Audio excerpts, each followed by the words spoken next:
about today? Well, actually, I am going to respond to the challenge from Franki from Take the Joy Route.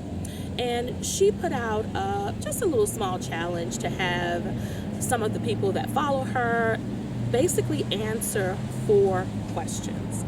So I do apologize if you hear cars in the background. I'm actually right across the street from the park that we participated in the fall festival and my band played last weekend, and I'm trying to do this video before all of the sun goes down. So I have 4 questions that I'm going to answer, and I don't know how I'm going to edit this, if I'm just going to answer them or if later on I'm going to throw in pictures of stuff.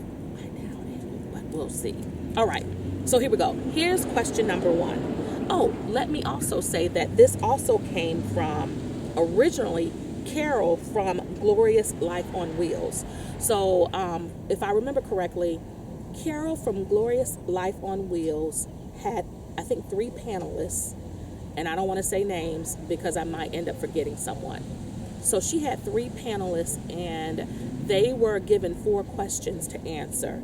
And then Franki from Take the Joy Route, she answered them, and now I'm taking on the challenge and I'm going to answer them. So question number 1, what type of vehicle do you have for van life? This vehicle is a 2000 Ford Windstar. When I got her for $750, and she had 107,000 miles on her. I think currently she might have 112. So that's what I drive. I drive a 2000 Ford Windstar. Question number 2. What are the 3 things that you think someone will need to start van life? I truly think that in order to start van life, you do need a reliable van. I know that's the obvious, but so let's strike that one. Let's say I think you need a cell phone, because I think that's protection, and that's a way that you can call out if you need to call somebody, if you need to call 911 or whatever if you break down. So I think in order to start van life, the first thing you need is a cell phone. I think the second thing you need, I'm going to have to go back to one of the things I stated with my 10 essentials. I think in order to start van life, I think that you always have to have a plan B, like a backup plan. If this doesn't happen, if I feel unsafe, where do I go? So in order to start van life, I think before you go anywhere, I'm sorry, I'm being nosy, I be looking at folks. So before you go anywhere, if you know you're going to be taking on a weekend trip, weekend getaway, or if you're going to just go somewhere overnight, I think that you need to sit back and really check yourself out, or check your surroundings out to say, okay, what is going to be my plan B if this doesn't work out? So in order to start van life, I think that you ought to always have a plan B no matter what. And the third thing I think that you need in order to start van life is something comfortable to sleep on. Something comfortable to sleep on. So right now, what I still have in my van is I still have the back row seat in my van, and I also have an ottoman. And so I make it like a little lounge, a little chaise lounge. That's how I normally sleep. But some people actually buy a cot. So I have a no-build van build, and it has worked out for me. And I've been doing this since July, so August, September, October. So only 3 months. So I'm still a very new van lifer, and which is going to go into question number 3. How do you travel in your van currently? Oh, no, I'm sorry. How do you travel in your van? And so my answer is currently, I'm a part-time van lifer.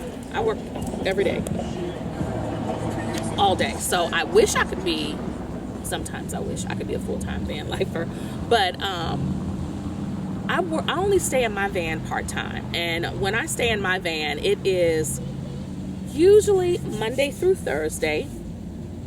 If I had my way, it would be every Monday through Thursday. But because I don't know who's out there, if you're like me,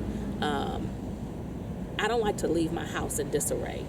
So I have to make sure that when I come back into my home after I've been gone all week, I don't want to have to clean up. I don't want to have to move anything out the way. I want to come in washing clothes. I don't have to do any of that. So a lot of times if I'm not in my van, it's because I don't feel, I'm sorry, y'all. I don't know what that was.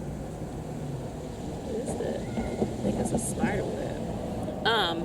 So I don't feel comfortable leaving my house in disarray and coming back to it being in disarray. So that will be one reason why I don't leave. And then the second reason why I won't leave or I don't stay for 4 days is because I'm in 2 bands. So sometimes I have rehearsal and I have to come back. So that's question number 3. How do you travel in your van? So I'm a part-time van lifer. And then number 4, what do you do in your van that enhances your living or enhances you living in a van? Basically, what makes your van comfortable and make you and have you feeling at home? I'm sorry, I'm trying to read the question. So in a nutshell, what makes my van comfortable and have me feeling at home? Pillows, and a lot of pillows. I love pillows. So that's my comfort. Pillows. I also like to cleanse my van. So I have sage. I have sometimes I know you're not supposed to, but I have candles. But a lot of times when I am doing that, it's open. Like if I have a candle like if I decided to stay here, which I'm not, but if I decide to stay here tonight, and if I wanted to burn a candle, it would be because now I'm here, I'm stationary, my door is open, I might have a candle near, but for the most part, my biggest comfort for home will have to be, what I would have to say would be pillows. And I think that's it. So it was only 4 questions, and I've answered them all. And again, I'm probably all over the place because I wanted to do this video. I've been wanting to do this video all weekend. And I was like, if I don't do it now, the sun is going to go down. And it is currently going down. So I am going to end this video. And as I always say, guys, you know what? Be the best you can be, because you know what? All the others are taken. Smooches. Bye.